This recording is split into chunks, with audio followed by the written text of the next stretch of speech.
오늘 주어진 말씀을 통하여서 또 깨닫는 은혜가 있기를 소망합니다. 바울은 본문에서 강조하는 표현을 지금 보여주고 있는데 세 구절에서 계속해서 같은 내용을 반복해서 이야기를 해주고 있습니다. 이 짧은 본문이지만 같은 표현이 세 번이 나오고 있어요. 첫 번째는 17절, 두 번째는 20절, 그리고 마지막으로는 24절입니다. 한 절씩 우리가 다시 한번 읽어보도록 하겠습니다. 17절부터 읽겠습니다. 오직 주께서 각 사람에게 나눠주신 대로 하나님이 각 사람을 부르신 그대로 행하라. 내가 모든 교회에서 이와 같이 명하노라. 이어서 20절 말씀도 읽겠습니다. 각 사람은 부르심을 받은 그 부르심 그대로 지내라. 이어서 마지막 24절 말씀도 함께 읽겠습니다. 형제들아 너희는 각각 부르심을 받은 그대로 하나님과 함께 거하라.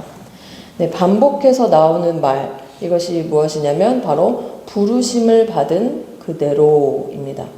그런데 17절 앞에는 하나님이 부르셨다라고 하고 있고 20절 뒤에 보면 하나님과 함께 거하라 라고 합니다.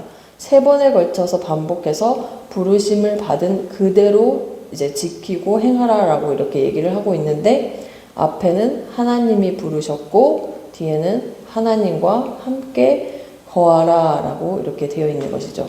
이 세 번의 선포를 정리하면 하나님께서 우리를 부르셨습니다. 그리고 그 부르심을 받은 그대로 우리가 행하되 하나님과 함께 거하라 라는 것이 되는 것이죠. 당시 고린도 교회에도 출신 배경과 신분이 전혀 다른 성도들이 모여 이렇게 지냈습니다. 바울은 이런 다름 속에서 무엇이 교회의 연합을 가져다 주는지 그 바른 태도가 무엇인지를 지금 이 말씀을 통하여서 가르쳐 주고 있습니다. 예수 그리스도의 몸을 이루고 있는 이 지체가 여러 모양으로 이렇게 모였는데 그냥 제각각 그렇게 살아가는 것이 아니라 그 안에서 무엇을 품고 또 무엇을 붙들고 살아야 하는지를 알려주고 있는 것이죠.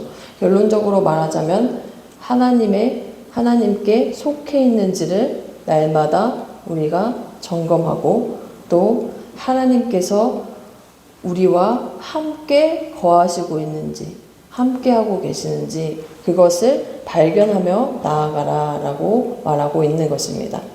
고린도 교회는 먼저 유대인과 이방인이 섞여 있는 공동체였습니다. 유대인 중에는 예수님을 이렇게 맞아들이고 그리스도인이 되었지만 율법에서 자유롭지 못한 사람들이 있었습니다. 그래서 그 율법을 지킴에 있어 계속해서 지키는 것을 강요하는 그러한 모양으로 그렇게 보여지고 있는데 그 중에서도 할례라는 것이 그랬습니다.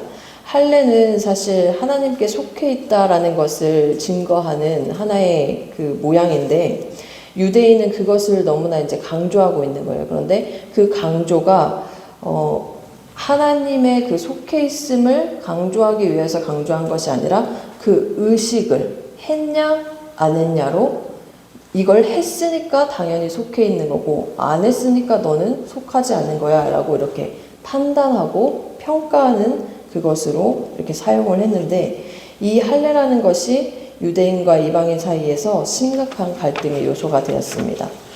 이방인에게 할례를 강조하는 유대인이 있는가 하면 또 이제 율법으로부터 자유해야 한다라고 하니까 이 유대인 중에서는 받은 할례의 흔적을 지우고자 하는 사람도 있었습니다.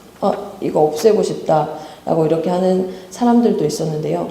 이런 문제 앞에서 바울은 19절을 통해 그보다 진짜 문제가 무엇인지를 보여주고 있습니다. 19절 말씀을 함께 읽겠습니다. 할례 받는 것도 아무것도 아니요 할례 받지 아니하는 것도 아무것도 아니로되 오직 하나님의 계명을 지킬 따름이니라. 이 할례 의식 자체보다 할례를 행했던 이유, 바로 하나님께 속한 자로서 말씀에 순종하며 살겠다는 이 본질에 집중할 것을 지금 강조하고 있습니다. 오늘을 살아가는 우리에게도 이것은 동일한 문제인데요. 우리가 속한 공동체 안에도 다양한 배경을 가진 사람들이 모여 살아갑니다. 우리가 그런데 추구해야 할 본질은 우리가 하나님의 자녀된 성도로서 더욱 예수님을 닮아가는 것이고 또 우리 삶을 통해 하나님을 세상에 드러내는 것이 되어야 합니다. 이러한 하나님의 부르심에 집중하도록 서로를 격려하며 연합하기를 소망합니다. 그래서 우리의 이 교회 공동체가 하나님의 부르심 가운데 있고 어떤 행위를 했기에 그것을 지켰기에 내가 하나님께 속한 것이 아니라 하나님께서 먼저 나를 부르셨기에 나는 하나님께 속해 있음을 구별하고 하나님께 마음을 드리는 우리 모두가 되기를 소망합니다. 이어서 바울은 자유인과 종에 대해 이야기를 합니다. 이건 또 사회적인 신분에 관한 그런 모습인데 사회적으로 종이었던 사람들은 상대적으로 위축될 수밖에 없는 상황이었습니다. 주인과 종이 같은 교회에 있는 거예요. 집에서는 그 주종관계가 이렇게 있어서 그렇게 섬기고 그러한 모습을 보이고 있는데 교회에 와서는 또 같은 형제라고 해서 예배를 드리고 또 함께 생활을 해야 했던 그런 것. 그러다 보니까 심리적으로도 여러 모양으로도 종이 이 안에서도 위축될 수 없는 밖에 없는 그 상황 속에서 바울은 그들이 비록 사회적으로는 종의 신분이었지만 그리스도 안에서 진정한 자유인이라고 선언해 줍니다. 더불어 자유인이나 종이나 모두 하나님께 부르심을 받은 자로 어디에 속했는지를 계속해서 선포해 주고 있는 것이죠. 우리도 지금 여러 그 배경과 또 환경 속에 놓여 있고 그러나 우리가 교회 공동체로 모여 있습니다. 그런데 중요한 것은 하나님께서 우리 각 사람을 부르셨고 그 부르심에 응답한 우리가 모여서 교회 공동체를 이루고 있다라는 것이죠. 그래서 바울은 22절에서 이렇게 말씀을 하고 있습니다. 22절 말씀을 함께 읽겠습니다. 주 안에서 부르심을 받은 자는 종이라도 주께 속한 자유인이요 또 그와 같이 자유인으로 있을 때에 부르심을 받은 자는 그리스도의 종이니라. 그들의 소속이 어디에 있는지를 계속해서 말해주고 있어요. 주께 속한 자유인 그리고 그리스도의 종. 이 종이라고 하여 현재 자신의 신분 때문에 위축되거나 염려할 필요 없이 더 이상 사람의 종이 아닌 주의 종으로 살기에 힘쓰라고 권면한 것입니다. 이것을 조금 더 이제 구체적으로 말해보면 사회적 신분이 그들을 결정하는 것이 아니라 이 교회 공동체 안에서는 사회적 신분이 우리를 결정하는 것이 아니라 그리스도와 맺은 관계가 우리의 정체성을 결정한다라는 것이죠. 그렇기에 내 모습 그대로 부르신 그 모습 그대로 주께 속한 자답게 살아가는 것이 그 무엇보다 중요합니다. 보디발의 집에서 종살이 하던 요셉을 한번 생각해 보면 좋을 것 같아요. 그 요셉은 신분은 종이었습니다. 그러나 누구보다 하나님으로 가득 찬 삶을 살았던 인생입니다. 하나님이 그와 함께 하셨고 하나님이 그를 통해 위대한 일을 행하시니까 종이라는 이 겉에 보이는 신분은 전혀 문제가 되지 않았습니다. 여러 고난과 고통이 수반되는 것 같아 보였지만 결국에는 함께 하시는 하나님으로 인해서 승리하는 인생을 살았던 그 인생인 것이죠. 우리의 상황이나 처지보다 우리와 함께 하시는 하나님이 먼저 보이길 축복합니다. 오늘을 살아가면서 우리의 소속이 어디에 있는지를 다시금 분명히 하기를 원합니다.